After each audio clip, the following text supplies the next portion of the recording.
নমস্কার, আমার নাম প্রকৃতি মণ্ডল। আমি একটি আবৃত্তি বলে শোনাব। আবৃত্তিটির নাম অবাধ্য মেয়েবেলা। লিখেছেন কবি দেবলীনা চ্যাটার্জি।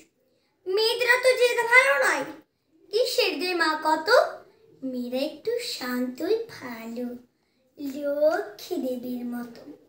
সব খাওয়া শেখ, কদিন পরে পরের বাড়ি যাবি, তখন এত নাক শীতকালে কি দিয়ে ভাত খাবি? পা ছুঁড়ে খাচ্ছিস বসে, দূর গায়ে বিয়ে হবে।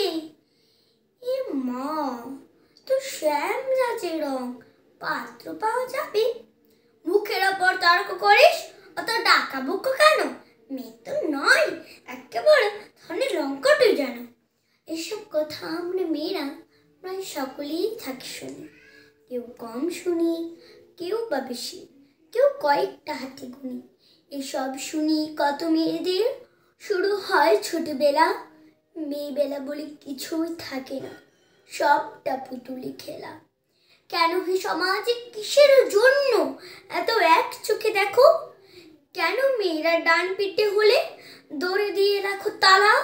তোমরা জানো না দেবী নারায়ণী লক্ষ্মী ও চঞ্চলা? তোমরাই বলো মা কালিকা নাকি হামেশা ভোগেই তৃপ্তা? আমি তবে কেন সব খাওয়া শিখি, ভাত ডাল থেকে শুক্তা? কেন পারবো না তর্ক করতে, যদি সত্যি সঠিক জানি? তর্ক শাস্ত্রে দেবী সরস্বতী স্বয়ং বিজয়িনী।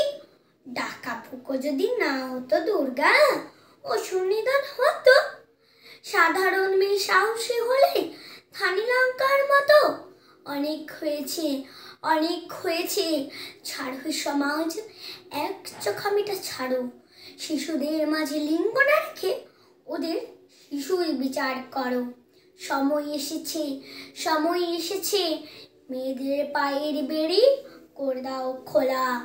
এরপর থেকে নারীদেরও থাক অবাধ্য মেয়েবেলা। এরপর থেকে আমাদেরও থাক অবাধ্য মেয়েবেলা। নমস্কার।